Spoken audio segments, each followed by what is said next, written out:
সকল প্রশংসা এবং কৃতজ্ঞতা সেই মহান মালিকের দরবারে, যিনি আমাদেরকে সুস্থ রেখেছেন, ভালো রেখেছেন। সপ্তাহের শ্রেষ্ঠ দিন জুমার দিনে আমাদেরকে সবার আগে মসজিদে সমবেত হয়ে আলোচনায় সামিল হওয়ার তৌফিক দান করেছেন, সুযোগ দান করেছেন। সেজন্য আমরা আমাদের হৃদয় নিংড়ানো সকল ভালোবাসা, আবেগ, অনুভূতিকে উজাড় করে দিয়ে খুশি মনে প্রাণবন্ত আওয়াজে উচ্চ কণ্ঠে কালিমাত শুকর আদায় করে আমরা সকলেই পড়ছি আলহামদুলিল্লাহ। দুরূদ এবং সালাম পেশ করছি সর্বকালের সর্বযুগের সর্বশ্রেষ্ঠ মহামানব নবিয়ুনা ওয়া সাইয়্যিদুনা ওয়া কুদওয়াতুনা মুহাম্মাদুর রাসূলুল্লাহ সাল্লাল্লাহু আলাইহি ওয়াসাল্লামের প্রতি, যাকে আল্লাহ তাআলা রাহমাতাল লিল আলামিন হিসেবে এ ধরার বুকে প্রেরণ করেছেন। আল্লাহুম্মা সাল্লি ওয়া সাল্লিম ওয়া বারিক আলা নাবিয়্যিনা মুহাম্মদ সাল্লাল্লাহু আলাইহি ওয়াসাল্লাম। সম্মানিত মুসল্লিবৃন্দ, এই পৃথিবীতে যত মানুষ বসবাস করছে, বিভিন্ন দেশ, বিভিন্ন অঞ্চল, বিভিন্ন জাতিগোষ্ঠীতে মানুষ বিভক্ত থাকলেও প্রত্যেকটি মানুষ মৌলিকভাবে একটি পরিবারের সদস্য। সেটি হচ্ছে আদম এবং হাওয়া পরিবার। আল্লাহ তাআলা সর্বপ্রথম পৃথিবীর সকল মানুষের পিতা আদম আলাইহিস সালামকে বানিয়েছেন। এরপরে আল্লাহ তাআলা তার থেকেই তার জীবন সঙ্গিনী হিসাবে, তার স্ত্রী হিসাবে আল্লাহ তাআলা হাওয়া আলাইহিস সালামকে বানিয়েছেন। এরপরে আল্লাহ তাআলা পৃথিবীর এই প্রথম মানব এবং প্রথম মানবীর মধ্যে বিবাহের ব্যবস্থা করে দিয়েছেন। একটি পর্যায়ে তারা দুনিয়াতে আসলেন, তারা সংসার আরম্ভ করলেন। এটি হচ্ছে পৃথিবীর প্রথম সংসার। এই দুজনের মধ্য দিয়ে পৃথিবীতে সংসারের সূচনা হলো, পরিবারের সূচনা হলো। তাদের মধ্য থেকে সন্তান সন্ততি আসা আরম্ভ হলো। তাদের সন্তানদের মধ্যে আবার বিবাহ শাদী আরম্ভ হলো, তাদের থেকে আরো সন্তান হতে লাগলো। এরকম করে ধীরে ধীরে পৃথিবীর নানা প্রান্তে মানুষ ছড়িয়ে ছিটিয়ে যেতে লাগলো। বিভিন্ন জাতি গোষ্ঠীতে মানুষ বিভক্ত হয়ে যেতে লাগলো এবং এরই ধারাবাহিকতায় আজকের জগৎ সংসার বিস্তৃত হয়েছে। আল্লাহ তাআলা এই কথাটি কোরআনুল কারীমে উল্লেখ করে আমাদেরকে এই ব্যাপারটি জানিয়ে দিয়েছেন। কোরআনুল কারীমের 4 নম্বর সূরা সূরাতুন নিসা এর প্রথম আয়াতে আল্লাহ এই কথাটি এভাবে বলেছেন, ইয়া আইয়ুহান নাসুত্তাকু রাব্বাকুমুল্লাযী খালাকাকুম মিন নাফসিন ওয়াহিদাতিন ওয়া খালাকা মিনহা যাওজাহা ওয়া বাসসা মিনহুমা রিজালান কাসীরান ওয়া নিসাআ ওয়াত্তাকুল্লাহাল্লাযী তাসাআলুনা বিহি ওয়াল আরহাম ইন্নাল্লাহা কানা আলাইকুম রাকীবা।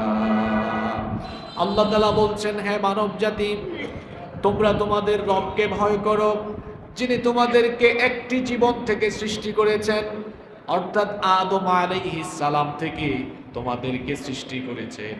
এরপরে আল্লাহ তাআলা আদম থেকে তার জীবন সঙ্গিনী হাওয়া আলাইহিস সালামকে বানিয়েছেন। এরপরে আল্লাহ এই দুইজন মানব আর মানবী, দুইজন নরনারীর মাধ্যমে অসংখ্য নারী পুরুষ পয়দা করে এই দুনিয়াতে যিনি অসংখ্য নারী পুরুষকে ছড়িয়ে ছিটিয়ে দিয়েছেন, তিনি কে? একজন নারী আর একজন পুরুষের মধ্যে সম্পর্ক স্থাপনের একমাত্র বৈধ পন্থা হলো বিবাহ। একমাত্র বৈধ পন্থা হলো বিবাহ। বিবাহ ব্যতীত একজন নারী পুরুষের মধ্যে যে সম্পর্ক স্থাপন হয় সেটা অবৈধ সম্পর্ক, হারাম রিলেশন। আল্লাহ তাআলা পৃথিবীর প্রথম মানব এবং মানবীর মধ্যে সম্পর্ক স্থাপনের জন্য তাদেরকে বিয়ে দিলেন। এরপরে তাদের মধ্য থেকে যে সন্তান সন্ততি, যে ছেলে মেয়ে আসলো, তাদের মধ্যকার সম্পর্ক বৈধ করে দেওয়ার জন্য আল্লাহ বিবাহের ব্যবস্থা করে দেন। এখন তো কত মানুষ চতুর্দিকে, পাহাড়তলিতে একজন বাস করে, আগ্রাবাদে আরেকজন বাস করে, পাহাড়তলির ছেলের সাথে আগ্রাবাদের মেয়ের বিবাহ হচ্ছে। কিন্তু আদম আলাইহিস সালাম আর হাওয়া আলাইহিস সালামের কাছ থেকে যে সন্তান সন্ততি এসেছে, তখন তো এত মানুষ ছিল না, তখন বিবাহ শাদী কিভাবে হতো? আদম আলাইহিস সালামের ছেলে মেয়েদের মধ্যে কিভাবে বিয়ে হতো? এক গর্ভের ছেলের সাথে অন্য গর্ভের মেয়েকে বিয়ে দেওয়া হতো। আদম আলাইহিস সালামের স্ত্রী আমাদের মা হাওয়া আলাইহিস সালামের গর্ভে আল্লাহ একসাথে দুইটা সন্তান দিতেন। কয়টা সন্তান দিতেন? একটা ছেলে এবং একটা মেয়ে, একসাথে দুইটা জন্ম নিত। পরবর্তীতে যখন এর পরের গর্ভে আরো দুইটা সন্তান ছেলে মেয়ে আসতো, এই দুই গর্ভের ছেলে মেয়েরা যখন বড় হয়ে যেত, এক গর্ভের ছেলের সাথে অন্য গর্ভের মেয়ের বিবাহ দেওয়া হতো। এভাবেই সেই সময় বৈবাহিক প্রক্রিয়া ছিল। বিবাহ হচ্ছে এমন একটি প্রক্রিয়া, বিবাহ হচ্ছে এমন একটি পদ্ধতি যেটি মানব সৃষ্টির সূচনাকাল থেকে চলে এসেছে, এখনো আছে, কিয়ামত পর্যন্ত থাকবে। এটি হচ্ছে নরনারী একসাথে থাকার, পুরুষ এবং নারী একসাথে বসবাস করার এবং তাদের মধ্যকার সম্পর্ক স্থাপনের বৈধ এবং একমাত্র জায়েজ প্রক্রিয়া। বিবাহ এটি ছিল নবীগণেরও সুন্নাহ, কারণ নবীরাও বিবাহ শাদী করেছেন। নবীরা এমন ছিলেন না যে অতিমানব বা মানুষের স্বভাবের বাহিরে কোনো কিছু তাদের মধ্যে ছিল, এমন নয়। নবীদের সাথে সাধারণ মানুষের পার্থক্য হলো নবীরা হচ্ছেন মাসুম, কিন্তু আমরা যারা সাধারণ মানুষ আমরা মাসুম নই। এমনকি নবীদের কাছে আল্লাহর তরফ থেকে ওহী আসে, কিন্তু সাধারণ কোনো মানুষের কাছে আল্লাহর তরফ থেকে ওহী আসে না। আমাদের সাথে কি জিবরিলের দেখা সাক্ষাৎ হয় নাকি মাঝে মাঝে? আপনাদের হয়? কিন্তু নবী রাসূলদের কাছে ওহী আসতো, এই ওহী তাদের কাছে পাঠাতেন কে? বিবাহ হচ্ছে সকল নবী এবং রাসূলদের সুন্নাহ, তবে ব্যতিক্রম পাওয়া যায়। এক্সেপশন হিসাবে দুই একজন নবী বিবাহ করেন নাই। এদের মধ্যে একজন হচ্ছেন ইয়াহইয়া আলাইহিস সালাম, যার কথা কোরআনে কারিমে এসেছে, এবং কোন কোন মুফাসসির বলেছেন ঈসা আলাইহিস সালামের কথা, কিন্তু ঈসা আলাইহিস সালামের তো এখনো মরণ হয় নাই, তিনি আবারও দুনিয়াতে আসবেন, এসে তিনি দাজ্জালকে হত্যা করবেন। সুতরাং তিনি পরবর্তীতে এসে বিবাহ করবেন কি করবেন না এটা আমাদের অজানা বিষয়, সেজন্য এটা নিয়ে আমাদের কথা বলা উচিত নয়। কিন্তু আল্লাহ তাআলা আমাদের নবীর পূর্বে যত নবী রাসূল পাঠিয়েছেন, নবীগণ বিবাহ শাদী করেছিলেন। এজন্য আল্লাহ তাআলা কোরআনুল কারীমের 13 নম্বর সূরা সূরাতুর রা'দের 38 নম্বর আয়াতে বলছেন, ওয়ালাকাদ আরসালনা রুসুলাম মিন ক্বাবলিকা ওয়া জাআলনা লাহুম আযওয়াজান ওয়া যুররিয়্যা। আল্লাহ তাআলা বলছেন, আর অবশ্যই আমি আপনার পূর্বে অসংখ্য রাসূল পাঠিয়েছি, ওয়াজআলনা লাহুম আযওয়াজান ওয়া যুররিয়্যা, আর আমি তাদেরকে স্ত্রী এবং সন্তান সন্ততি দিয়েছি। তাদের স্ত্রী ছিল, তাদের সন্তান সন্ততিও ছিল। তিরমিজি শরীফের বর্ণনায় হাদিস এসেছে, আন আবি আইয়ুব আল আনসারী রাদিয়াল্লাহু আনহু قال رسول الله, সবাই বলেন সাল্লাল্লাহু আলাইহি ওয়াসাল্লাম। হযরত আবু আইয়ুব আনসারী রাদিয়াল্লাহু আনহু হাদিস বর্ণনা করেছেন, তিনি বলেছেন রাসূল করিম সাল্লাল্লাহু আলাইহি ওয়াসাল্লাম বলেছেন, আরবাউন মিন সুনানিল মুরসালিন, চারটি বিষয় হলো সকল নবীদের সুন্নাহ। চারটি বিষয় এমন আছে যেটি সকল নবীগণের সুন্নাহ। এক নাম্বার হচ্ছে আল হায়া, হায়া শরম লজ্জাশীলতা। সকল নবীদেরকে লজ্জাশীল বানিয়েছেন কে? আল্লাহ। লজ্জাশীলতা হচ্ছে নবীগণের ভূষণ, লজ্জাশীলতা হলো নবীগণের সুন্নাহ। দুই নাম্বার হচ্ছে ওয়াত্তাআত্তুর, সুগন্ধি ব্যবহার করা সকল নবীদের সুন্নাহ। নবীগণ ছিলেন স্মার্ট, দুর্গন্ধ তাদের কাছে ছিল না, তারা সুগন্ধি পছন্দ করতেন। আর আল্লাহর নবীর ব্যাপারে তো হাদিস আছে, আল্লাহর নবীর শরীর থেকে যে ঘাম বের হতো, সেই ঘামকেও সাহাবায়ে কেরাম আতর হিসাবে ব্যবহার করতেন। তিন নম্বর হলো ওয়াসিওয়াক, মিসওয়াক ব্যবহার করা সকল নবীদের সুন্নাহ। সকল নবীরা কত স্মার্ট ছিলেন দেখেন, মিসওয়াক ব্যবহার করতেন। আমাদের অনেকের মুখের মধ্যে দুর্গন্ধ, নামাজে যখন সুবহান রাব্বিয়াল আলা পড়ে পাশের মুসল্লি দুর্গন্ধে কষ্ট পায়। এমন মানুষও, এইরকম টাইপসের মানুষও নামাজে মাঝে মাঝে পাওয়া যায় কি যায় না? এজন্য মসজিদে আসার আগে মিসওয়াক ব্যবহার করবেন, পকেটের মধ্যে মিসওয়াক রেখে দিবেন, কারণ মিসওয়াক ব্যবহার করা সকল নবীদের সুন্নাহ। 4 নম্বর হলো ওয়ান নিকাহ, বিবাহ সকল নবীদের সুন্নাহ। এজন্য অন্য হাদিসে নবীজি বলেছেন আন নিকাহু মিন সুন্নতি, বিবাহ হলো আমার অন্যতম একটি সুন্নাহ। ফামান রাগিবা আন সুন্নতি ফালাইসা মিন্নি, যে এই সুন্নতকে অবহেলা করে সে আমার উম্মতের অন্তর্ভুক্ত হতে পারে না। তাহলে বোঝা গেল বিবাহ একদিকে শরীয়তের একটি গুরুত্বপূর্ণ হুকুম, আল্লাহর বিধান, অন্যদিকে নবীদেরও সুন্নাহ। যে বিবাহ নারী পুরুষের সম্পর্ক স্থাপনের বৈধ প্রক্রিয়া এবং শরীয়তের অন্যতম একটি হুকুম, আল্লাহর বিধান, রাসূলের সুন্নাহ, নবীগণের সুন্নাহ, এই বিবাহের ভেতরে আমাদের জন্য নানাবিধ ফায়দা রয়েছে। বিবাহের মধ্যে কি কি উপকারিতা রয়েছে আমরা এবার সেগুলো তুলে ধরছি। নাম্বার 1, নাম্বার, বিবাহের মাধ্যমে লজ্জাস্থান এবং চোখের হেফাজত হয়। সুবহানাল্লাহ। পৃথিবীতে নারী ঘটিত যত অপরাধ সংগঠিত হয়, নারী ঘটিত অপরাধগুলো সংগঠিত হয় চোখের দ্বারা আর লজ্জাস্থানের দ্বারা। কি বলেন, কথা ঠিক না বেঠিক? নারী ঘটিত অপরাধ কি দিয়ে হয়? চোখ আর চক্ষুকে বলা হয় হৃদয়ের আয়না। প্রথমে এই চক্ষু ছবির কাজ করে, ক্যামেরার কাজ করে, একটা নারীকে দেখে, ক্যাপচার করে, তারপরে হৃদয়ের আয়নায় এটাকে সে নানাভাবে ভাবতে থাকে। এরপরে যদি ওই লোকটার ভেতরে আল্লাহর ভয় না থাকে, লজ্জাস্থানের অপব্যবহার করে জিনা ব্যভিচারে ধাবিত হয়ে যায়। আল্লাহর হাবিব বলেছেন বিবাহ করো, তাহলে চক্ষু এবং লজ্জাস্থানের হেফাজত হয়ে যাবে। সুবহানাল্লাহ।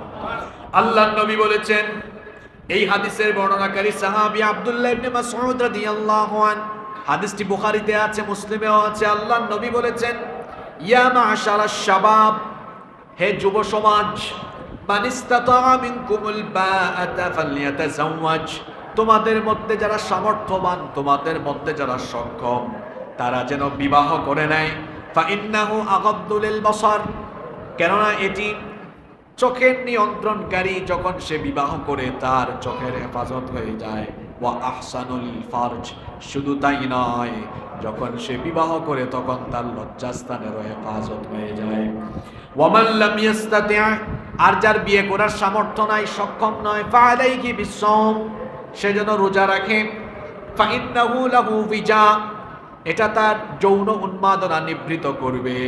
কিন্তু আল্লাহ নবী বলেছেন যারা সক্ষম এবং সামর্থ্যবান তারা যেন বিবাহ করে নেয়, কারণ বিবাহের মাধ্যমে মানুষ গুনাহ থেকে বেঁচে থাকতে পারে। আপনার ঘরেই যখন স্ত্রী থাকবে তখন তো আর পরনারীর দিকে তাকানোর প্রয়োজন পড়ে না, কারণ আপনার চোখের প্রশান্তির জন্য ঘরে একজন আছে না নাই? আপনি ঘরে গিয়ে একদম টপ টু বটম দেখেন, অসুবিধা আছে? কথা বলেন, অসুবিধা আছে? চোখের প্রশান্তি এটা আপনার ঘরেই যখন থাকবে, বাহিরে আর তাকানোর প্রয়োজন পড়বে না। আপনার ঘরেই যখন একজন থাকবে তখন তো বাহিরে গিয়ে আকাম কুকাম করার দরকার পড়বে না, তখন আপনার লজ্জাস্থানেরও হেফাজত হয়ে যাবে। তাহলে বিবাহের প্রথম ফায়দা হচ্ছে এর দ্বারা চক্ষুদ্বয়ের হেফাজত হয়, লজ্জাস্থানেরও হেফাজত হয়। এর মাধ্যমে একজন মানুষ পবিত্র থাকতে পারে। সুবহানাল্লাহ। এজন্য আল্লাহর নবী বলেছেন, মান আরাদা আইয়ালকাল্লাহু তাহিরান মুতাহহারান ফালইয়াতাযাওয়াজ আল হারাইর, যে ব্যক্তি পবিত্র অবস্থায় আল্লাহর সাথে মুলাকাত করতে চায়, যে ব্যক্তি তার জীবনে পবিত্র থাকতে চায় হারাম সম্পর্ক থেকে, যে ব্যক্তি নিজের জীবনকে পবিত্র রাখতে চায়, সে যেন কোনো স্বাধীন নারীকে বিবাহ করে নেয়। এর মাধ্যমে তাকে পবিত্র রাখবেন যিনি, তিনি কে? শুধু তাই নয়, কোরআনে কারীমে বলা হয়েছে স্বামী স্ত্রী একজন আরেকজনের পোশাক স্বরূপ। সুবহানাল্লাহ। এটা যারা বিয়ে করে নাই তারা বুঝবে না, অবিবাহিত এতিম মিসকিনরা বুঝবে না, এটা বিবাহিতরা বুঝবে। কোরআনুল কারীমের 2 নম্বর সূরা সূরাতুল বাকারা এর 187 নম্বর আয়াতে আল্লাহ তাআলা বলছেন, হুন্না লিবাসুল লাকুম ওয়া আনতুম লিবাসুল লাহুম। তারা তোমাদের পোশাক আর তোমরা তাদের পোশাক। সুবহানাল্লাহ। আপনি এই কথার অর্থ বুঝেন? আমাদের সবার গায়ে পোশাক আছে, পোশাক না থাকলে আমাদের লজ্জা প্রকাশ পেয়ে যেত, উলঙ্গ হয়ে যেতাম আমরা। এই পোশাক পরিধান করার কারণে লজ্জা ঢেকে গেল। স্বামী স্ত্রী একজন আরেকজনের পোশাক, এই কথাটির অর্থ হলো একজন আরেকজনের মনের ভেতরের, তাদের মধ্যে থাকা যত ধরনের কুপ্রবৃত্তি আছে সব নিবারণ করে একজন আরেকজনের ইজ্জতের হেফাজতকারী হয়ে যায়। সুবহানাল্লাহ। কারণ প্রয়োজন পড়লে একজন আরেকজনের কাছে যাবে, বাহিরে যাওয়ার কোনো দরকার নাই। এটার আরো একটা ব্যাখ্যা আছে। স্বামী স্ত্রী একজন আরেকজনের পোশাক, পোশাকে ময়লা লাগলে, দাগ লাগলে আমরা এই ময়লা বা দাগ কি করি? আমরা কি ফেলে দিই? এটা ফেলে দিই? ফেলে দিই না, এটাকে আমরা কি করি? ধৌত করি, এটাকে আমরা পরিষ্কার করি। পোশাকে ময়লা লাগলে আমরা যেভাবে ওটাকে ধৌত করি, পরিষ্কার করি, স্বামী স্ত্রী একে অপরের পোশাক, কারো মধ্যে ত্রুটি বিচ্যুতি থাকলে, কারো মধ্যে ভুল ত্রুটি থাকলে একজন আরেকজনকে আদর করে ভালোবেসে সংশোধনের পথে নিয়ে আসবে। সুবহানাল্লাহ। শোনেন, একজন নেককার স্ত্রী খারাপ স্বামীকে তার আদর ভালোবাসা দিয়ে ভালো বানিয়ে দিতে পারে। একজন নেককার স্বামী তার আদর ভালোবাসা দিয়ে খারাপ স্ত্রীকেও ভালো বানিয়ে দিতে পারে। এজন্য বলা হয়েছে স্বামী স্ত্রী একজন আরেকজনের পোশাক, একজন আরেকজনের ইজ্জতের হেফাজতকারী। বিবাহের নানাবিধ ফায়দা রয়েছে, এর মধ্যে 1 নম্বর ফায়দা হলো এর মাধ্যমে চক্ষুদ্দের হেফাজত হবে, লজ্জাস্থানের হেফাজত হবে, পুরুষ হোক নারী হোক পবিত্র জীবনে তারা অভ্যস্ত হবে। সুবহানাল্লাহ। নাম্বার 2 নম্বর, বিবাহের মাধ্যমে মানুষ শ্রেষ্ঠ সম্পদ লাভ করে। সুবহানাল্লাহ পড়েন। টাকা পয়সাও সম্পদ, জায়গা জমিও সম্পদ, বাড়ি গাড়ি সম্পদ, কিন্তু আল্লাহ রসুল বলেছেন দুনিয়ার সর্বশ্রেষ্ঠ সম্পদ হচ্ছে একজন নেককার নারীকে জীবন সঙ্গী হিসাবে পাওয়া। সুবহানাল্লাহ। দুনিয়ার শ্রেষ্ঠ সম্পদ হলো একজন নেককার নারীকে জীবন সঙ্গী হিসাবে পাওয়া। আপনার অনেক টাকা আছে, পয়সা আছে, গাড়ি বাড়ি সব আছে, ক্ষমতাও আছে, কিন্তু বউ উল্টা পাল্টা। দেখবেন এই টাকা পয়সা, এই প্রভাব প্রতিপত্তি ক্ষমতা দিয়ে কোনো সুখ আপনি অনুভব করতে পারবেন না। আপনার টাকা পয়সা কম, আপনার সম্পদ কম, কিন্তু বউ ভালো। এই ভালো বউয়ের সাপোর্ট পেয়ে আপনি হয়তো ইন ফিউচার সম্পদশালীও হয়ে যেতে পারবেন। কারণ যে নারী নেককার দিনদার, ওই নারী যদি তার হাজবেন্ডকে নেকির পথে ধাবিত করে, দেখো তুমি যতটুকু ইনকাম করো হালাল, আমরা অতটুকুতেই চলবো, আমাদের হারাম পথে যাওয়ার কোনো দরকার নাই, এতটুকু কথা যদি কোনো বউ তার স্বামীকে বলে, তাহলে ওই স্বামী কি চাকরি করলে দুর্নীতি করবে, ঘুষ খাবে? আর যদি বউটা এমন হয়, কি গো, হ্যাঁ আজকে 2-3 বছর চলছে, উন্নতি নাই, আমাদের করে টিভি নাই, আমরা এসি লাগাইতে পারলাম না এখনো, এটা নাই ওইটা নাই, বেচারা বউয়ের খেলা যন্ত্রণা কত আর সহ্য করবে? বাধ্য হয়ে বিপদ বেছে নেয়, সুদ ঘুষ, অন্যায় পথ, হারাম পথ, চাঁদাবাজি, সন্ত্রাসী, টেন্ডারবাজির কর্মকাণ্ডে লিপ্ত হয়। কারণ বউয়ের চাহিদা তো নিবারণ করতে হবে। বউয়ের চাপে পড়ে বহু পুরুষ এই রকম হারাম কামাইয়ে লিপ্ত হয়েছে, এরকম দৃষ্টান্ত সমাজে আছে না নাই? তাহলে একজন নেককার নারী, নেককার স্ত্রী চাইলে তার স্বামীকে ভালো পথে রাখা চেষ্টা চালিয়ে ওই স্বামীকে ভালো পথে রাখতে। এই জন্য নবীজি বলেছেন টাকা পয়সা ধন দৌলত এটা তোমার শ্রেষ্ঠ সম্পদ নয়, তোমার জীবনের শ্রেষ্ঠ সম্পদ হলো একজন নেককার নারীকে জীবন সঙ্গী হিসাবে পাওয়া। সুবহানাল্লাহ। এজন্য আল্লাহর নবী বলেছেন, হাদিসটি মুসলিম শরীফে এবং ইবনে মাজাহ এসেছেন, নবীজি বলেছেন আদ-দুনিয়া মাতা, দুনিয়ায় যা আছে সবকিছুই হলো সম্পদ। ওয়া খায়রু মাতা'id দুনিয়া আল মারআতুস সালিহা, আর দুনিয়ার সকল সম্পদের মধ্যে নেককার নারী হচ্ছে সর্বশ্রেষ্ঠ সম্পদ। অন্য হাদিসে এসেছে আল্লাহর নবী বলেছেন, মার রাযাকাহুল্লাহু ইমরাআতান সালিহা ফাকাদ আ'আনাহু আলা শাতরি দীনি। আল্লাহর হাবিব বলেছেন, আল্লাহ তাআলা যেই ব্যক্তিকে দয়া করে নেককার স্ত্রী দান করেছেন, ওই ব্যক্তিকে যেন আল্লাহ তাআলা ইসলামের অর্ধেক নিয়ামত দান করে দিয়েছে। একজন নেককার মেয়েকে স্ত্রী হিসাবে পাওয়া মানে হলো ইসলামের অর্ধেক নিয়ামত পেয়ে যাওয়া। যারা সুবহানাল্লাহ বললেন না, বাসায় গিয়ে পড়বেন নাকি? একটু কথা বুঝেন নাই? হ্যাঁ, একজন নেককার মেয়েকে ঝাঁকানাকা জরিনা সকিনা না, একজন নেককার মেয়েকে স্ত্রী হিসাবে পাওয়া মানে হলো আল্লাহর দ্বীন ইসলামের অর্ধেক নিয়ামত পেয়ে যাওয়া। সুবহানাল্লাহ। যুবকরা ঝাঁকানাকা অর্ধ উলঙ্গ জরিনা সকিনার পিছনে দৌড়ায় না। একজন নেককার নারীকে জীবন সঙ্গী হিসাবে পাওয়া মানে হলো ইসলামের অর্ধেক নিয়ামত পেয়ে যাওয়া। তো অর্ধেক পেলে বাকি আছে আরো, বাকি অর্ধেক লাগবে না আপনাদের? লাগবে কিনা? বাকি অর্ধেক আছে কোথায়? আল্লাহর নবী বলেছেন, ফালইয়াত্তাকিল্লাহা ফিন নিসফিল বাকি। বাকি অর্ধেক যদি পেতে চাও, জীবনের সকল ক্ষেত্রে আল্লাহকে ভয় করে চলো, বাকি অর্ধেকও আল্লাহ তোমাকে দিয়ে দিবেন। আল্লাহর নবী বলেছেন, জীবদ্দশায় দুনিয়াতে থাকা অবস্থায় যে ব্যক্তি 4টা জিনিস পেয়েছে, সে হলো দুনিয়ার সবচেয়ে সুখী মানুষ। কয়টা জিনিস? আরবাউন মিনাস সাআদা। 4টি জিনিস যে পেয়ে গিয়েছে, সে দুনিয়ার সকল সুখ পেয়ে গিয়েছে। এর মধ্যে 1 নাম্বার হলো আয-যাওজাতুস সালিহা, নেককার স্ত্রী। 2 নাম্বার হচ্ছে ওয়াল মাসকানুল ওয়াসি', প্রশস্ত বাড়ি। 3 নাম্বার হলো ওয়াল জারুস সালিহ, নেককার প্রতিবেশী। 4 নাম্বার হলো ওয়াল মারকাবুল হানি, একটি উত্তম বাহন। এই 4টা জিনিস যে পেয়েছে, সেই ব্যক্তি যেন দুনিয়ার সকল সুখ পেয়ে গিয়েছে। কয়টা জিনিস বললাম? নেককার নারী, নেককার স্ত্রী। 2 নাম্বার প্রশস্ত বাড়ি। সামর্থ্য থাকলে বাড়িটাকে একটু প্রশস্ত রাখিয়েন, চিপাচাপা বানায়েন না। চিপাচাপা বাড়ির ভেতরে থাকলে মন মানসিকতাও চিপাচাপা হয়, সংকীর্ণ হয়। আর বাড়ির সামনের রাস্তাঘাটগুলাকেও চিপাচাপা বানানো উচিত না। এতে করেও ওই যে আপনার পরিবেশের একটা প্রভাব পরবর্তী প্রজন্মের উপরে গিয়ে পড়ে। আমরা অনেকে আছি বাড়ি বানানোর পরে, এরপরে আরো 3-4 ফুট দেয়াল রাস্তা থেকে দখল করে নেই আমরা। এরপরে যখন সুযোগ মতো ভাঙাভাঙি শুরু হয়, ওইটা তো যায়ও যায়, বাড়ির দেয়াল সুদ্ধা যায়। আছে না নাই? অনেকে কোটি কোটি টাকার বাড়ি বানায়, কিন্তু 10 কোটি টাকার বাড়িতে একটা গাড়ি নিয়ে, অ্যাম্বুলেন্স নিয়ে ঢোকা যায় না। এই বাড়ি মূল্যহীন। এজন্য বাড়ির আগে রাস্তা তৈরি করা উচিত। বাড়ির আগে কি তৈরি করা উচিত? এজন্য যে কোনো জায়গায় একটা আবাসিক এলাকা হলে পড়ে, ওই আবাসিক এলাকার মানুষজন একসাথে বসে মিটিং করা উচিত। আসেন সবাই 2-3 হাত করে জায়গা ছাড়ি, আমাদের ঘরটা প্রয়োজনে একটু কমবে, কিন্তু রাস্তাটা বড় হবে, সবার জন্য এটা চলাচলের জন্য উচিত হবে। কিন্তু বাস্তবিকতা ভিন্ন।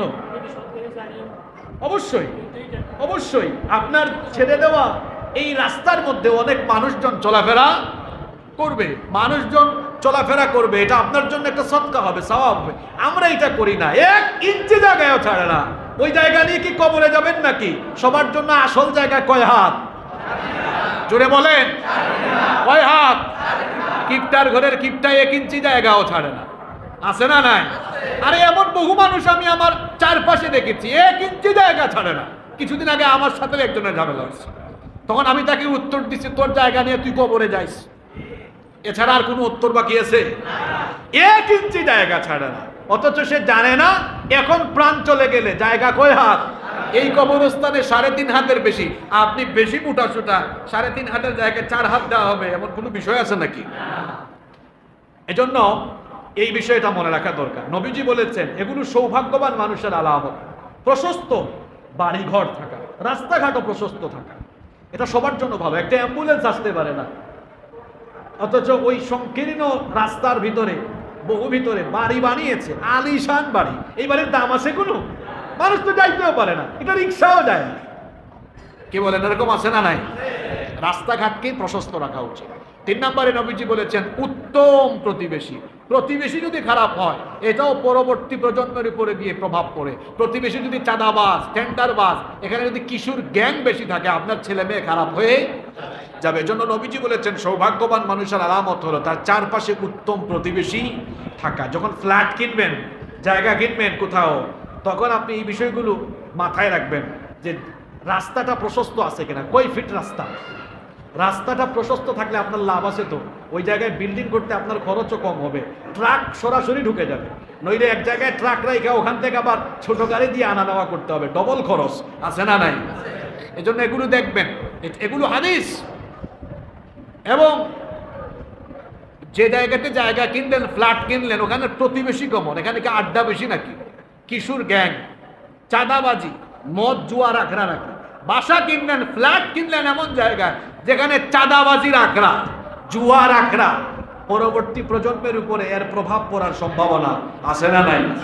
এই বিষয়গুলো মাথায় রাখতে হবে। 4 নম্বরে নবীজি বলেছেন ওয়াল মারকাবুল হানি, উত্তম বাহন যার যার সামর্থ্য অনুযায়ী। এই যে 4টা বিষয়ের মধ্যে প্রথমে বলা হয়েছে নেককার স্ত্রী, কারণ নেককার স্ত্রী থাকলে বাকি 3টা অটোমেটিক পাওয়া যায়। কিভাবে? নেককার স্ত্রী থাকলে আপনাকে পরামর্শ দিবে, চলো আমরা ভাড়া বাসায় থাকি কিন্তু একটা ভালো এরিয়াতে বাসা নিয়ে থাকি, পরামর্শটা বউ দিবে, দিবে কিনা? এমন এরিয়াতে বাসা নেই যেখানকার প্রতিবেশীরা ভালো হবে। যখন নেককার স্ত্রী থাকবে এভাবে ভালো ভালো পরামর্শ আপনাকে দিবে। তাহলে বলছিলাম বিবাহের নানাবিধ ফায়দা আছে। এর 2 নম্বর ফায়দা হলো বিবাহের মাধ্যমে মানুষ শ্রেষ্ঠ সম্পদ পায়, আর শ্রেষ্ঠ সম্পদ হলো একজন নেককার স্ত্রী। সুবহানাল্লাহ। নাম্বার 3 নম্বর, বিবাহের মাধ্যমে আপনার সম্পদের একজন রক্ষক পাওয়া যায়, সম্পদের একজন রক্ষণাবেক্ষণকারী পাওয়া যায়। মানুষের বাহ্যিক সম্পদ 2 ধরনের হয়ে থাকে। প্রথমত ঘরের সম্পদ, যেমন সংসার, সন্তান সন্ততি, জীবনযাপনের উপকরণ, এগুলোকে বলে ঘরের সম্পদ। আর বাইরের সম্পদ ব্যবসা বাণিজ্য, চাকরি বাকরি। তাহলে মানুষের সম্পদ হয় কয় ধরনের? 2 ধরনের, ঘরের সম্পদ, বাহিরের সম্পদ। এখন বাহিরের চাকরি বাকরি, ব্যবসা বাণিজ্য, এগুলো না হয় আপনি দেখাশোনা করছেন, আপনার 24 ঘন্টার মধ্যে 8, 10, 12 ঘন্টা ওইদিকে চলে যাচ্ছে। ওইদিকে যে বাসা ফেরে আসলেন, বাসার এত জিনিসপত্র, সন্তানাদি, এই বাসার সম্পদ, এগুলো রক্ষণাবেক্ষণের জন্য একজন মানুষের দরকার আছে না নাই? তিনি হচ্ছেন আপনার স্ত্রী।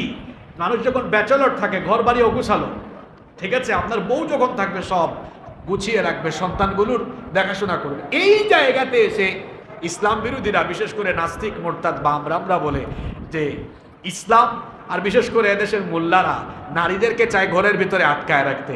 আর তারা নারীবাদী হয়ে, নারীর প্রতি খুব আন্তরিক হয়ে তারা নারীদের সম্পর্কে অনেক সুন্দর সুন্দর কথা বলে আমার দেশের অবলা সরলা মা বোনদেরকে বাড়ির ভেতর থেকে বের করে এনে তারপর অধিকার প্রতিষ্ঠান নামে বিভিন্ন হাসপাতালে, বিভিন্ন হোটেলে, বিভিন্ন রেস্টুরেন্টের, বিভিন্ন শপিং মলের রিসিপশনে বসায়া নারীদেরকে তারা বাজারের পণ্য বানিয়েছে। আর ইসলাম তার বিপরীতে কি করেছে? নারীকে রানীর সিংহাসনে বসিয়েছে। ইসলাম নারীকে রানী বানিয়েছে, আর বামরামরা নারীকে চাকরানী বানিয়েছে। ইসলাম নারীকে বানিয়েছে রাজরানী, আর বামরামরা নারীকে বানিয়েছে, কথা বুঝতেছেন আমার? ইসলাম নারীকে বানিয়েছে রাজরানী, আর বামপন্থীরা নারীকে বানিয়েছে চাকরানী। ওরা নারী অধিকারের নামে নারীদেরকে বিভিন্ন জায়গায় চাকরি দিয়ে নারীদেরকে পণ্য বানিয়েছে।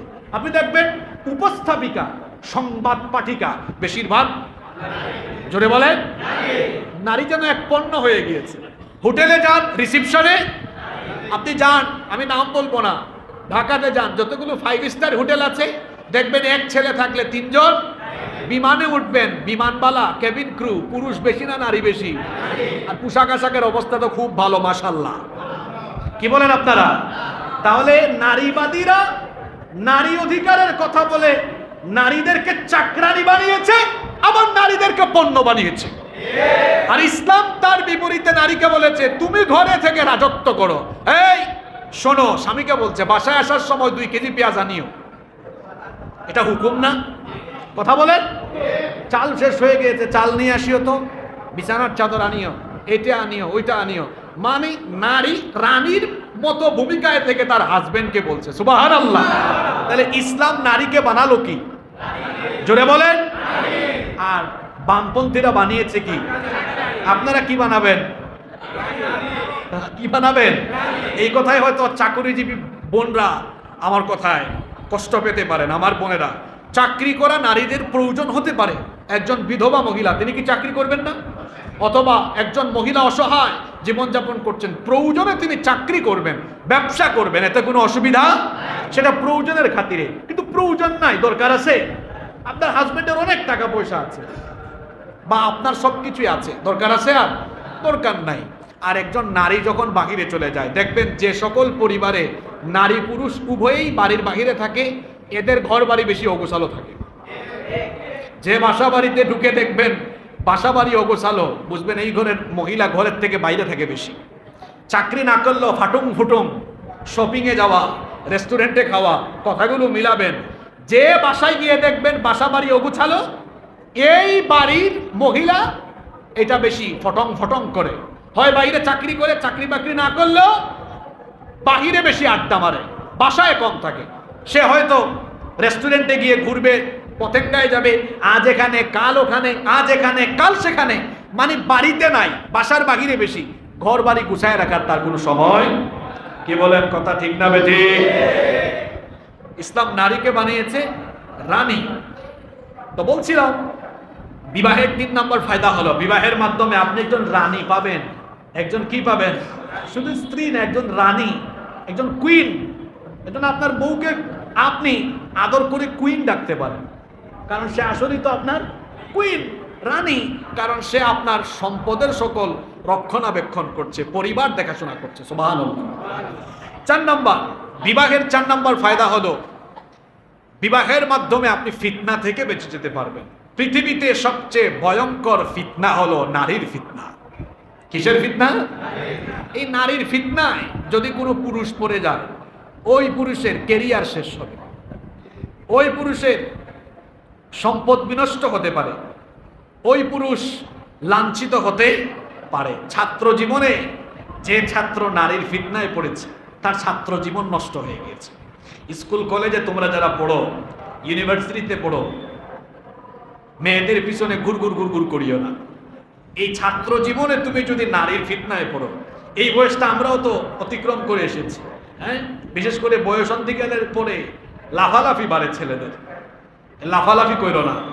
কলেজ ইউনিভার্সিটিতে যখন পড়াশোনা করছো যারা, তাদেরকে বলবো মেয়েদেরকে দেখলেই মাথা যেন হ্যাং না করে, এরকম পরিস্থিতিতে পড়ে যাও না। এই বয়সে যদি কোনো মেয়ের পাল্লায় পড়ো, ধান্দায় পড়ো, তোমার কেরিয়ার শেষ, ছাত্র জীবন শেষ, রেজাল্ট শেষ, জীবন নষ্ট হয়ে যাবে। পড়াশোনা করো, কেরিয়ার ঠিক করো, কেরিয়ার ঠিক করো, পড়াশোনা করো। তুমি মেয়ের পিছনে ঘোরা লাগবে না তো, পড়াশোনা ভালো করে শেষ করে কেরিয়ারটা সাজায় দেখো। যে জরিনা সকিনা দেখলে তোমার মাথা হ্যাং করতো, এ ধরনের সুন্দরী সুন্দরী জরিনা সকিনা তোমার পিছেই ঘুরঘুর ঘুরঘুর করবে। তো নিজে না ঘুরে ঘুরানোর মতো পর্যায়ে নিজেকে নিয়ে যাও, নিজের কোয়ালিটি এমন জায়গায় নাও। এটা ছাত্র ভাইদেরকে বলছি, যারা পড়াশোনা করছো, নিজেদের ক্যারেক্টারের প্রতি যত্নবান হও। ছাত্র বয়সে নারীর ফিতনায় পড়ো না। আর ব্যবসায়ী যারা, অনেক নারীরা কিন্তু ব্যবসায়ীদেরকে খুব পছন্দ করে, কারণ ব্যবসায়ীদের কাছে জিনিস আছে। কি আছে? ব্যবসায়ীদের কাছে জিনিস আছে। তো ওই মালই জিনিস, জিনিসই মাল, একটা আরবি আর একটা বাংলা। ব্যবসায়ীদের কাছে মাল সম্পদ আছে, টাকা কড়ি আছে, এজন্য অনেক নারীরা ব্যবসায়ীদেরকে টার্গেট করে। যে ব্যবসায়ী এদের ফাঁদে পড়ে যায়, অবস্থা সিরিয়াস হয়ে। শুধু তাই নয়, মেয়েরা রাজনীতিবিদদেরকেও ফাঁদে পেলে, ওই যে টাকলা আসিল না, মনে আছে আপনাদের?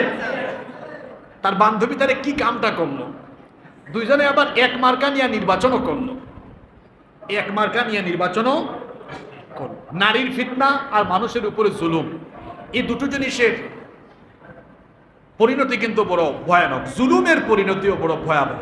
আপনি যদি মানুষের উপর জুলুম করেন, এটার পরিণতি আখিরাতে তো আছেই, তবে জুলুমের পরিণতি নবীজি বলেছেন, জুলুমের বিচার আল্লাহ দুনিয়া থেকে শুরু করে দেন। আপনি মানুষের উপর জুলুম করবেন, মানুষকে খুন করবেন, মানুষকে খুন করে রাস্তাঘাটে ফেলে দিবেন, আপনাকেও খুন করে রাস্তাঘাটে মানুষ ফেলে দিবে। আপনি খুন করে কোনো মায়ের সন্তানকে টুকরা টুকরা করে ফেলবেন, সময়ের ব্যবধানে আপনাকেও কাইটা কুইটা কিমা বানায় আর টয়লেট দিয়ে ছেড়ে দিবে। কি বলেন, এরকম আছে না নাই? নাম না হয়ে না নিলাম, এরকম পরিস্থিতিতে পড়তে হবে। আপনি অন্যায়ভাবে মানুষ হত্যা করবেন, আপনাকেও দেখবেন কে কোত্থেকে এসে মেরে ফেলেছে, কেউ জানবেও না। জুলুম করবেন, এর পরিণতি আপনাকে দুনিয়াতে ভোগ করতে। জুলুমের পরিণতি বড় ভয়াবহ। নবীজি বলেছেন ইত্তাকুয যুলম ফাইন্নায যুলমা যুলুমাতুন ইয়াউমাল কিয়ামা। জুলুম থেকে বেঁচে থাকো, জুলুমের পরিণতি হবে ভয়াবহ অন্ধকার কিয়ামতে। আল্লাহ তাআলা আমাদেরকে হেফাজত করুন। নারীর ফিতনা, এটা বড় মারাত্মক ফিতনা। নবীজি বলেছেন মা তারাকতু বাদি ফিতনাতান আদাররা আলার রিজালি মিনান নিসা। আমার ওফাতের পরে, আমার ইন্তেকালের পরে আমার উম্মতের জন্য, আমার উম্মতের পুরুষদের জন্য সবচেয়ে ভয়ঙ্কর ফিতনা হবে নারীর ফিতনা। এই নারীর ফিতনা থেকে বেঁচে থাকার একটা অন্যতম উপায় হলো বিবাহ করে ফেলে। আপনার ঘরেই যদি থাকে তাহলে আর অন্য নারীদের দিকে যাওয়ার কোনো দরকার আছে? নাম্বার 5, বিবাহের 5 নম্বর ফায়দা হলো, উপকার হলো, যে ব্যক্তি নিজের চরিত্রকে ঠিক করার জন্য বিবাহ করবে, আল্লাহ তাআলা ওই ব্যক্তিকে নিজ দায়িত্বে হেফাজত করবেন, আল্লাহ ওই ব্যক্তিকে সাহায্য করবেন। সুবহানাল্লাহ। শুনেন, আপনাদেরকে একটা হাদিস শোনাই। তিরমিজি শরীফে হাদিস এসেছে। হাদিস বর্ণনাকারী সাহাবী হচ্ছেন, সবচেয়ে বেশি যিনি হাদিস বর্ণনা করেছেন, সাইয়্যিদুল মুহাদ্দিসিন আবু হুরায়রা রাদিয়াল্লাহু আনহু। তিনি বলেছেন, আল্লাহর নবী বলেছেন, সালাসাতুন হাক্কুন আলাল্লাহি আযজা ওয়া জাল্লা আউনুহুম। 3 ব্যক্তিকে আল্লাহ তাআলা অবশ্যই সাহায্য করবেন। 1 নম্বর হচ্ছে আল মুকাতাবুল্লাযী ইউরিদুল আদা, যে কৃতদাস মুক্তিপণ পরিশোধ করে স্বাধীন হতে চায়, ওই ব্যক্তিকে আল্লাহ সাহায্য করবেন, স্বাধীন হওয়ার ব্যবস্থা করে দিবেন। 2 নম্বর হচ্ছেন ওয়ান্নাকিহুল্লাযী ইউরিদুল আফাফ, বিবাহ উদ্যমী ব্যক্তি, যে ব্যক্তি বিয়ের মাধ্যমে নিজেকে পবিত্র বানাতে চায়, ওই ব্যক্তিকেও আল্লাহ তাআলা সাহায্য করবেন। সুবহানাল্লাহ। 3 নম্বর হলো, নবীজি বলেছেন ওয়াল মুজাহিদু ফি সাবিলিল্লাহ, যে মুজাহিদ আল্লাহর রাস্তায় জিহাদ করে, জিহাদরত ওই মুজাহিদকেও যিনি সাহায্য করেন, তিনি কে? এই 3 ব্যক্তির জন্য আল্লাহর সাহায্য অবধারিত। তার মধ্যে এক ব্যক্তি হচ্ছে, যে ব্যক্তি চরিত্রকে ঠিক রাখার জন্য বিবাহ করতে চায়, ওই ব্যক্তিকে আল্লাহ নিজে হেফাজত করবেন, নিজে আল্লাহ সাহায্য করবেন। সুবহানাল্লাহ। নাম্বার 6 নম্বর, কেন বিবাহ করবেন, কেন বিয়ে করা উচিত? অবিবাহিত ভাইরা, বিবাহের মাধ্যমে আপনি উত্তরাধিকার পাবেন, প্রজন্ম পাবেন, টাকা পয়সা, বাড়ি গাড়ি, ধন সম্পদ কবরে গেলে কাজে আসবে না। কিন্তু যদি বিবাহে করেন, বিবাহর পরে যদি আপনি সন্তান সন্ততি পান, এগুলো কবরে গেলে এদের দোয়া কাজে আসবে কি আসবে না? সন্তান সন্ততি অনেক বড় নিয়ামত। যারা বিয়ে শাদী করার পরে বহু বছর ধরে বাচ্চা হচ্ছে না, এই যন্ত্রণা কেবল তারা বুঝে। টাকা পয়সার চাইতেও সন্তান সন্ততি অনেক বড় নিয়ামত। অনেকে লক্ষ লক্ষ টাকা খরচ করছে, সন্তান পাচ্ছে। সন্তান সন্ততি আল্লাহর দেওয়া শ্রেষ্ঠ নিয়ামত। এজন্য আল্লাহ সূরা কাহাফের 46 নম্বর আয়াতে বলছেন, আল মালু ওয়াল বানুনা জিনাতুল হায়াতিদ দুনিয়া ওয়াল বাকিয়াতুস সালিহাতু খায়রুন ইনদা রাব্বিকা সাওয়াবান ওয়া খায়রুন আমালা। আল্লাহ তাআলা বলছেন, আল মালু ওয়াল বানুনা জিনাতুল হায়াতিদ দুনিয়া, মাল সম্পদ আর সন্তান সন্ততি, এগুলো দুনিয়ার শোভা, দুনিয়ার সৌন্দর্য। এগুলো যারা পায় তারা দুনিয়ার নিয়ামত পেয়ে যায়। সুবহানাল্লাহ। আপনি যখন মারা যাবেন, এই নেককার সন্তানগুলো আপনার উত্তরাধিকার হয়ে আপনার জন্য দোয়া করবে। নবীজি বলেছেন, ইদা মাতাল ইনসান ইনকাতা আনহু আমালুহু ইল্লা মিন সালাসা, মানুষ যখন মারা যায় তার সকল আমলের ধারাগুলো বন্ধ হয়ে যায়, আমলের সওয়াব বন্ধ হয়ে যায়, কিন্তু 3টি জিনিসের সওয়াব মানুষ কবরে গিয়েও পায়। 1 নম্বর হলো সদকাতুন জারিয়া, সদকায়ে জারিয়ার সওয়াব। 2 নম্বর হচ্ছে ইলমুন ইউনতাফাউ বিহ, এমন ইলম যে জ্ঞানের মাধ্যমে মানুষ উপকার লাভ করে। তিন নাম্বার হলো ওয়ালাদুন সালিহুন ইয়াদউ লাহু, এমন নেককার সন্তান যে নেককার সন্তান তার মা বাবার জন্য দোয়া করে। আপনি কবরে যাবেন, সন্তান আপনার জন্য দোয়া করবে। এই সন্তান পাওয়ার, বৈধ সন্তান পাওয়ার মাধ্যম হলো, জোরে বলেন, বিবাহ ছাড়া যে সন্তান হয় এটা বৈধ না অবৈধ সন্তান? এটা বৈধ না অবৈধ? তাহলে সন্তান পাওয়ার বৈধ মাধ্যম হলো বিবাহ। আর নবীজি বলেছেন তাজাওয়াজুল ওয়ালুদ আল ওয়াদুদ, অধিক সন্তান প্রসবনকারী, অধিক সন্তান প্রসবকারী নারীদেরকে বিবাহ করো। এখন তো অনেকে আছে বিয়ের পরে বাচ্চা নিতে চায় না, 3 বছর 4 বছর, বউকে বলে দরকার নাই। কি বলেন, এরকম মানুষ আছে না নাই? এটা যারা করে মারাত্মক পর্যায়ের গুনাহ করে। যদি সমস্যা থাকে সেটা ভিন্ন কথা, সমস্যা ছাড়া যারা দেরি করবে অবশ্যই তারা আল্লাহর দেওয়া একটা নিয়মের, বিধানের লঙ্ঘন করবে। অনেকে আছে 1টা 2টা নেওয়ার পরে আর নিতে চায় না।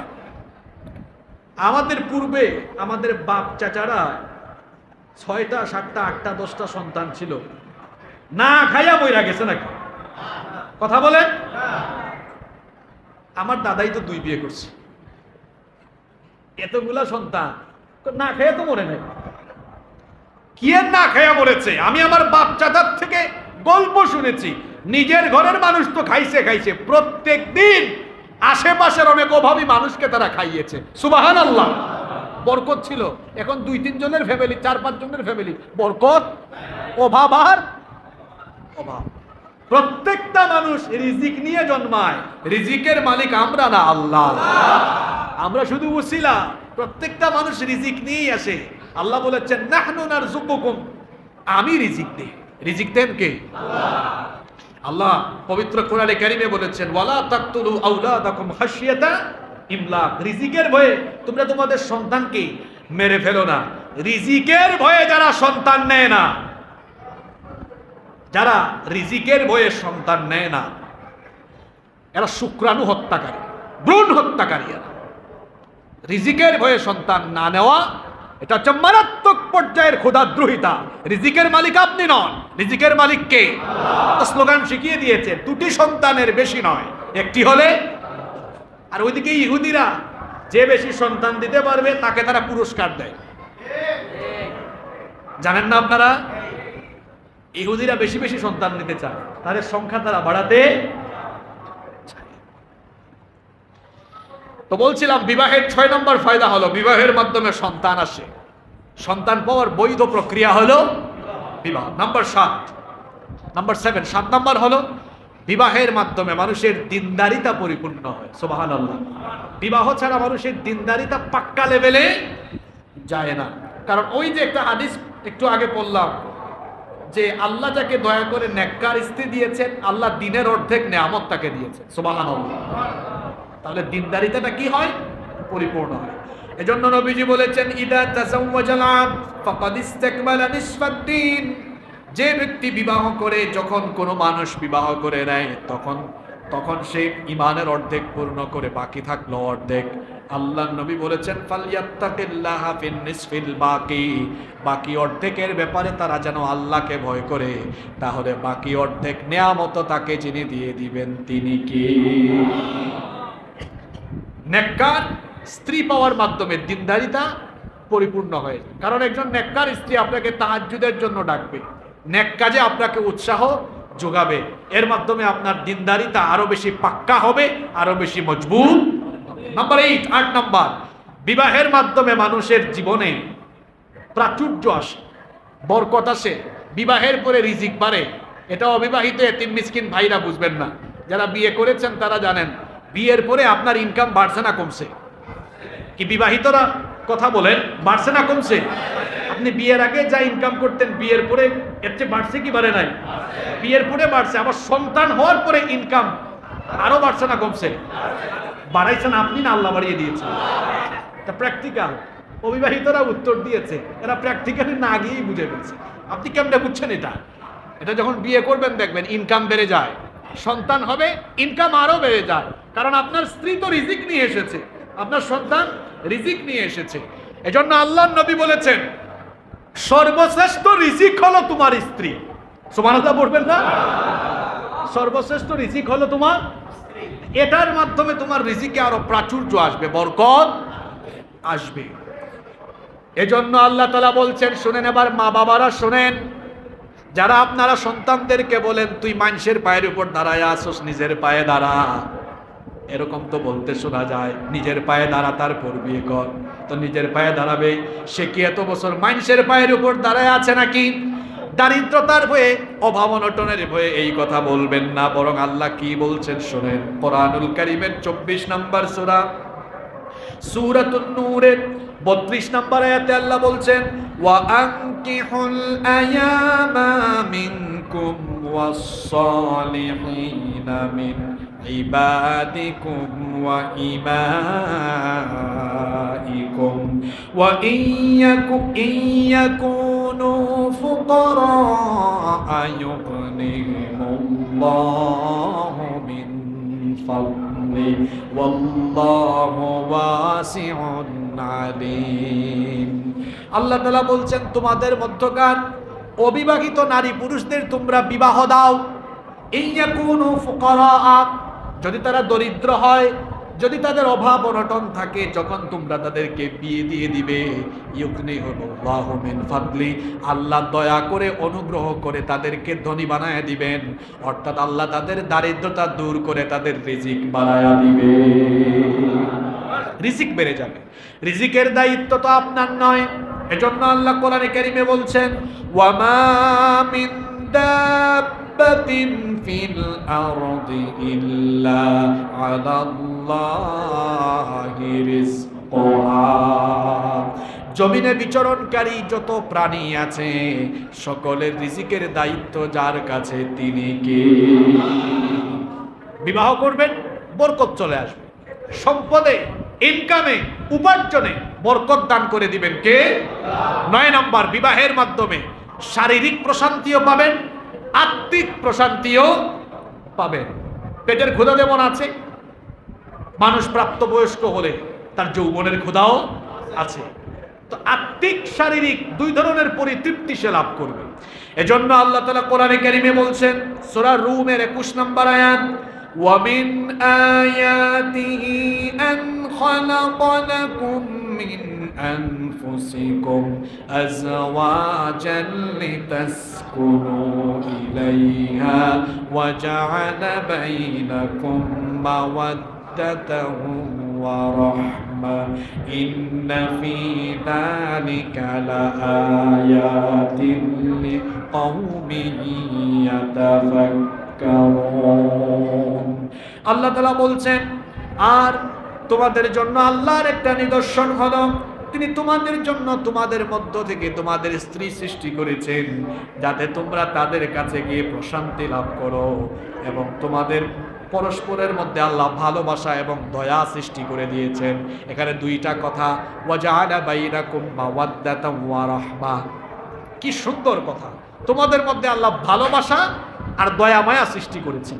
যৌবন বয়সে বেশি থাকে ভালোবাসা, আর বার্ধক্যকালে ভালোবাসা এটার চাইতে বেশি বাড়ে মায়া, দরদ, আন্তরিকতা। বুড়া বুড়ির মধ্যে কি এক মায়া, বুড়া বুড়ি ছাড়া খায় না, বুড়ি বুড়া ছাড়া খায় না, বুড়া দাঁড়াতে পারে না, বুড়ি এসে দাঁড় করায়। বুড়ি অসুস্থ হয়ে গিয়েছে, বুড়া গিয়ে খাওয়ায় দেয়। ওই বার্ধক্য বয়সে স্বামী স্ত্রীর সম্পর্ক, এটা যখন পারস্পরিক দয়া মায়ায় পরিণত হয়ে যায়, একটা আন্তরিকতা তৈরি হয়ে যায়। সুবহানাল্লাহ। সম্মানিত উপস্থিতি, সম্মানিত মুসল্লিবৃন্দ, এজন্য বলছিলাম যে বিবাহের মাধ্যমে আত্মিক এবং শারীরিক দু ধরনের প্রশান্তি পাওয়া যাবে। আপনি অসুস্থ হয়েছেন, এই প্রশান্তিটা শুধু ফিজিক্যাল প্রশান্তি নয়, মানসিকও আছে। দেখবেন আপনি ব্যবসায় লস খেয়েছেন, কোথাও আপনার কোনো সমস্যা হয়েছে, বাসায় ফিরেছেন, স্ত্রী ভালো হলে আপনাকে সান্ত্বনা দিবে। সান্ত্বনা দিবে কি দিবে না? আপনাকে সান্ত্বনা দিবে। শুধু তাই নয়, আপনি বাসায় এসেছেন, দেখবেন আপনার বউ যদি ভালো হয়, হাসি মাখা মুখ, দেখলেই আপনার শরীরের সকল ক্লান্তি দূর হয়ে যাবে। শুধু তাই নয়, আপনি অসুস্থ হয়েছেন, আপনার সেবা করবে। যারা ব্যাচেলর আছেন, অসুস্থ হলে যাদের মা বাবা আছে, মা বাবা দেখাশোনা করে, মা নাই বাপ নাই, অসুস্থ হলে তো আরেক বিপদ। স্ত্রী থাকবে, আপনাকে দেখাশোনা করবে, সেবা শুশ্রূষাও করবে। আত্মিক, শারীরিক, মানসিক সকল ধরনের প্রশান্তি পাওয়া যায়। নাম্বার 10, 10 নম্বর, বিবাহের 10 নম্বর ফায়দা হলো আপনি আপনার সুখ দুঃখের একজন সাথী পাবেন, আপনার আজীবনের একজন জীবন সঙ্গী, যার সাহচর্য আপনি লাভ করবেন, যার সাথে আপনি সুখ দুঃখ শেয়ার করতে পারবেন, যার কাছে গেলে আপনি আনন্দ অনুভব করতে পারবেন। এই যে বিবাহের 10টা ফায়দা বললাম, এই সকল উপকারগুলো বিবাহের মধ্যে আছে না নাই? যে বিবাহের মধ্যে এত ফায়দা, এত উপকার, এই বিবাহকে আমাদের সমাজ কত কঠিন বানালো, এই বিবাহকে আমাদের সমাজ কত কঠিন করে ফেললো। এবার আসুন সেই কথায়, বিবাহ এটা সামাজিকতা না ইবাদত? সবাই বলতে হবে, বিবাহ এটা কি সামাজিকতা না ইবাদত? এটা হলো একটা ইবাদত। যে ইবাদতে এত ফায়দা, এই ইবাদতটাকে সমাজ কত কঠিন বানালো দেখেন। নাম্বার 1, বিবাহকে অত্যধিক মাত্রা ব্যয়বহুল করে দিয়ে বিবাহ কঠিন বানিয়ে ফেলে যুবক যুবতীদের জন্য চরিত্র ঠিক রাখাকে আজকে চ্যালেঞ্জের মুখে ছুড়ে দেওয়া হয়েছে, কঠিন করে ফেলা হয়েছে। কিরকম কঠিন? বিয়ের আগেই চট্টগ্রামে আপনারা বলেন ভদ্দ না ফদ্দ, হ্যাঁ, ওইটাতেই শেষ 4-5 লাখ। কি বলেন, আছে না নাই? আবার বলে সামাজিকতা আছে না, আমি যদি এতজন মানুষ না খাওয়াইতে পারি, সামাজিকতা, ভদ্রতে শেষ। তারপরে অনুষ্ঠানে, হ্যাঁ অনুষ্ঠান আপনি করেন, অসুবিধা নাই, সামর্থ্য থাকলে আপনি করেন, কিন্তু অনেক জায়গায় আছে সামর্থ্য নাই, তারপরে চাপ দিয়ে করানো হয়। শোনেন বিআই সাহেব, আমার 1000 মানুষ আসবে, খাওয়াইতেই হবে। কি বলেন, এরকম আছে না নাই? শুধু সংখ্যা ফিক্সড করে দেয় না, মেনুও ফিক্সড। চিংড়ি মাছ রাখতে হবে। চট্টগ্রামের এক জায়গায় তো চিংড়ি মাছ না দেওয়ায় বিয়েও ভেঙে গেছে। কি বলেন, আছে না নাই? এই যে ব্যয়বহুল করে দেওয়া হলো, একটা ছেলে বিয়ে করছে, তার বয়স কত? 25 বা 26, 27, 28। তো 22, 25, 26, 27, 28 বছরের ছেলের ওই সময়ে কি 15-20 লাখ টাকা উপার্জন করে একসাথে জমানোর কোনো অবস্থা তার আছে? এটা থাকলে তার বাপের থাকবে, তার নাই। এরকম ব্যয়বহুল করে ফেলার কারণে অনেক ছেলেরা বিবাহের সাহস পাচ্ছে না, অথচ উচিত ছিল বিয়েটাকে সহজ করে ফেলা, একেবারে সহজলভ্য, যাতে অল্প খরচে বিয়ে শাদী করা যায়। আমরা যদি এই বিয়ে শাদীটাকে সহজ করে দিতে পারি, সমাজের জিনা ব্যভিচার বহুলাংশেই কমে যাবে ইনশাআল্লাহ। বিবাহকে সহজ করে দিতে হবে। আল্লাহ রসুল যত সাহাবীদেরকে বিয়ে দিয়েছেন অত্যন্ত সহজভাবে দিয়েছেন। যারা ফুটানি করে অনেক টাকা পয়সা খরচ করে বিয়ে করেন, বেশিরভাগ ক্ষেত্রেই দেখা যায় যে বিয়ের কয়েকদিন পর থেকে টেনশন আর টেনশন। ঋণ করে বিয়ে করছে, তো ঋণ করে বিয়ে করেছে, আরম্ভ হয় স্ত্রী নির্যাতন। তোর বাপকে বল কিছু টাকা দিতাম, দেয় না, পিটায়, ইচ্ছা মতো পিটায়। পত্র পত্রিকায় এরকম খবর আছে না নাই? আমি আমার যুবক ভাইদেরকে বলবো, যারা অবিবাহিত এখনো, অতিরিক্ত খরচ না করে যতটুকু প্রয়োজন ততটুকু করে, বাকি যে টাকাটা আছে ওইটা দিয়ে স্বামী স্ত্রী দুজন মিলে বিবাহের পরে অন্যান্য জায়গায় সুইজারল্যান্ডে আর মালয়েশিয়া সিঙ্গাপুরে হানিমুন না করে সুজা উমরা করে চলে আসেন। দাম্পত্য জীবনে বরকত দিবেন কে? আল্লাহ। 2 নম্বর, এই বিবাহের ক্ষেত্রে সমাজ কি প্রতিবন্ধকতা সৃষ্টি করেছে? অতিরিক্ত মোহরানা চাপিয়ে দেওয়া হয়েছে। অতিরিক্ত মোহরানা, লক্ষ লক্ষ টাকা। আবার কানে কানে বলে, বিয়ে সব 20 লক্ষ টাকা বলবো, আমার একটা সোসাইটি আছে না, সোসাইটি মেনটেন করতে হবে, অসুবিধা নাই, এটা বললাম আর কি, এটা মৌখিক, কিন্তু আমাদের মধ্যে আলাদা হিসাব নিকাশ থাকবে। এরকম ফুটানি করার কি দরকার? বিবাহতে মোহরানা মেয়ের বাবা বরকে চাপিয়ে দেওয়ার দরকার নাই। বলেন বাবা কত দিতে পারবেন? যত দিতে পারবেন তত। অনেকে আছে কয় না, একটা সিকিউরিটির বিষয় আছে না, বেশি মোহরানা যদি দেই তাহলে আমার মেয়ের সাথে খারাপ আচরণ করবে না, বা ডিভোর্সে কখনো যাবে না। আরে যে ছেলে খারাপ সে খারাপই থাকবে, কোটি টাকা হইলেও ছেড়ে দিবে। আর যেটা ভালো ওইটা 20,000 টাকা মোহরানা দিয়ে বিয়ে করলে ওইটা সারা জীবন আপনার মেয়ের কাছেই রাখবে। কথা বুঝতে পেরেছেন? মোহরানা অতিরিক্ত চাপিয়ে দেওয়া যাবে না। আল্লাহর রাসূল কিভাবে বিয়ে দিতেন? এক মহিলা এসেছেন, শোনেন একটা ঘটনা। নবীজির কাছে এসে বলছেন, ইয়া রাসূলুল্লাহ সাল্লাল্লাহু, আমি আপনার কাছে বিয়ে বসতে চাই। নবীজি চুপচাপ। পাশে এক সাহাবী বললেন, নবীজি আপনি চুপচাপ, আপনার যদি প্রয়োজন না হয়, আমি অবিবাহিত, আমাকে বলেন, আমি বিয়েটা কইরা ফেলি। সুবহানাল্লাহ। নবীজি বললেন, তোমার কাছে কি মোহরানা দেওয়ার মতো কিছু আছে? বললেন, না কিছুই নাই। নবীজি বললেন, বাড়িতে যাও, দেখো কি আছে। বাড়ি থেকে খুঁজে চলে আসলেন, এসে বললেন কিচ্ছু পাই নাই। নবীজি বললেন, আবার যাও, দেখো কোনো লোহার আংটিও পাও কিনা, ওইটা থাকলে নিয়ে আস। খুঁজে এসে বললেন লোহার আংটিও নাই। নবীজি বললেন, তাহলে কি করবা? ওই সাহাবী বললেন, আমার পরনে যে লুঙ্গিটা আছে, এই লুঙ্গি অর্ধেক করে, অর্ধেক আমি তাকে মোহরানা দিয়ে দিই। নবীজি বললেন, এই অর্ধেকটা দিলে তো এই বাকি অর্ধেক তোমার কাছেও আসবে না, তার কাছেও, তোমার কাছে যে অর্ধেক, এটা তোমার কাছেও আসবে না, যে অর্ধেক তাকে দিয়েছো তার কাছেও আসবে না। এখন কি করা যায়? নবীজি বললেন, আচ্ছা তোমার কোরআনের কোন কোন সূরা মুখস্থ আছে? বলেন, এই সূরা মুখস্থ আছে। ওই নারীকে জিজ্ঞেস করলেন, তোমার কি মুখস্থ আছে? না। নবীজি বললেন, তুমি তারে এই সূরাগুলো মুখস্থ করাবা, এটাই তোমার বিয়ের মোহরানা। সুবহানাল্লাহ তো কইলেন। আজকে আপনার ঘরের মেয়ের কাছে আসুক একটা ছেলে, সুবহানাল্লাহ তো কইলেন খুব জোরে, ওই সময় খুব জোরে বলবেন 10 লক্ষ। এইটাও ঠিক, ওইটাও ঠিক, যাবো আমি কোন দিকে? পারলে ওইখানে জোরগলায় বলেন, বাবাজি পছন্দ হয়েছে আপনাকে, আপনার ইচ্ছা মতো দেন। এটা বলতে পারলে বুঝবো আপনি আল্লাহর রাসূলের সুন্নতের উপরে নিজে অটল আছেন। আল্লাহু আকবার। মোহরানা, ওই মুসা নবীর কিচ্ছা আপনারা জানেন। শুআয়ব আলাইহিস সালাম তার মেয়ে বিয়ে দিচ্ছেন, মোহরানা কি? কিচ্ছু নাই। তিনি বললেন, অসুবিধা নাই বাবাজি, আপনি আমার বাড়িতে 8 বছর বা 10 বছর থাকবেন, সম্পদের দেখাশোনা করবেন, এটাই মোহরানা। সহজ করে দিলেন না কঠিন করে দিলেন? আমরা কঠিন করব না, তা তো ছোট হইল, আমরা কঠিন করব। তারপরে যে বিয়েটা ইবাদত, সমাজ প্রতিবন্ধকতা তৈরি করলো, পরিবার বলল আগে ক্যারিয়ার তারপরে বিয়ে, আর ইসলাম বলছে আগে বিয়ে তারপরে। যারা এমপি হয়েছে, মন্ত্রী হয়েছে, প্রধানমন্ত্রী হয়েছে, বিয়ের আগে হয়েছে না পরে হয়েছে? যারা টাকাওয়ালা পয়সাওয়ালা হয়েছেন, বিয়ের আগে হয়েছেন না পরে হয়েছেন? এমন কোন বিল গেটস আছেন যে 18 বছর 20 বছর বয়সে বিল গেটস হয়ে গেছেন? কে আছে নাকি?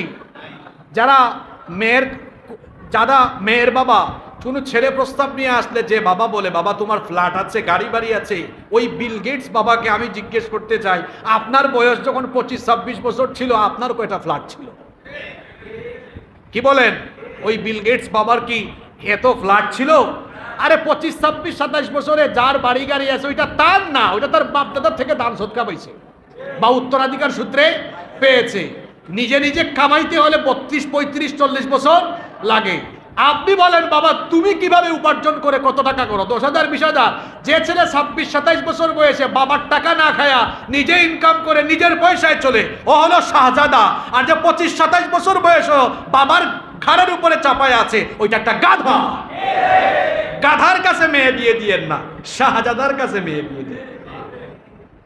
এরপরে আসুন 4 নম্বর, সমাজ বলতেছে বয়স হয় নাই, তার 26 বছর, 27 বছর, 30 বছর, চুল অলরেডি 10-12টা পাকছে, তার বাপ বলতেছে তোর বয়স হয় নাই এখনো, মনে হয় অবুঝ খোকা, এখনো বয়স হয় নাই। কি বলেন? এইরকম কথাবার্তা আছে না নাই? অনেক যুবককেও বলতে শোনা যায়, কয় না আমার বয়স হয় নাই, তলে তলে কিন্তু প্রীতি আছে, ওইটার বয়স হয়েছে, বিয়ের বয়স। এটা একটা মারাত্মক শয়তানে ঢুকা। 5 নম্বর, বিবাহের মতো এই ইবাদত, এটা কঠিন হওয়ার আরেকটা কারণ বেকারত্ব বেড়ে যাওয়া। যুবকরাও যে, অবিবাহিত যুবকরাও যে আমাদের কথা শুনলে লাফাও, তোমাদের বিয়ে তোমাদের মা বাপ কেমনে দিবে? কারণ তোমরা তো বেশিরভাগ বেকার, পড়াশোনা করেও বেকার। এই বেকারের বে কেটে দাও, কার হয়ে যাও। এটা কিভাবে? ছাত্র অবস্থায় ইনকাম শুরু করো, টিউশনি করো, অনলাইন বিজনেস করো, ড্রাইভিংটা শিখে নাও না, ড্রাইভিংটা শিখে উবারে পাঠাবে গাড়ি চালাও। দেশের বাইরে যারা স্টাডি করছে, পড়াশোনা করছে, পড়াশোনার বাইরে ওখানে ট্যাক্সি চালাও, বিভিন্ন কাজ করা যায়। ছাত্র বয়স থেকেই উপার্জন আরম্ভ করো, প্রতি মাসে 10-15 হাজার টাকা জমায় রাখো। মাস্টার্সের পরে দেখবা নিজের কাছে 8-10 লাখ হয়ে গেছে। তোমার বাবার হাতে দিয়ে বলো, বাবা এই নেন টাকা, বিয়েটা করাই ফেলেন। বাপও তখন না বলবে না, এমনি বিয়ে করাই ফেলবে, ঠিক না? তো ছাত্র বয়স থেকে বেকার না থেকে বে কেটে কার হও, অর্থাৎ সচ্ছল হও। এরপরে 6 নম্বর, বিয়ে কঠিন হওয়ার আরো একটা কারণ, এটাকে আমরা ইবাদত মনে করি না, সামাজিকতা মনে করি। 7 নম্বর, এই বিবাহের আরেকটা প্রতিবন্ধকতা হলো অনেক মেয়ের বাবা তার মেয়েকে বিয়ে দিচ্ছে না যৌতুকের ভয়ে। নীরব যৌতুক আমাদের সমাজে আছে না নাই?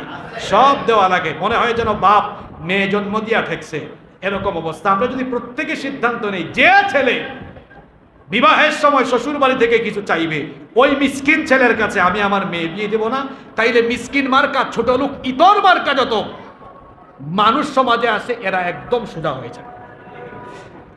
নাম্বার 8, 8 নাম্বার, সামাজিক অনেক কুসংস্কার আছে। আজকে সময়ের কারণে বললাম না, আমরা আগামী জুমাতে বিয়ে শাদীতে কি অনৈসলামিক কাজ হয় এবং বিবাহ সংক্রান্তের বাকি আলোচনা, আর স্বামী স্ত্রী একে অপরের উপর কি অধিকার রয়েছে সে বিষয়ে আমরা আগামী জুমায় কথা বলবো ইনশাআল্লাহ। আজকের অসমাপ্ত আলোচনা আমরা এখানেই শেষ করছি, ইনশাআল্লাহ আগামী জুমায় বাকি আলোচনা হবে। আসসালামু আলাইকুম ওয়া রাহমাতুল্লাহ।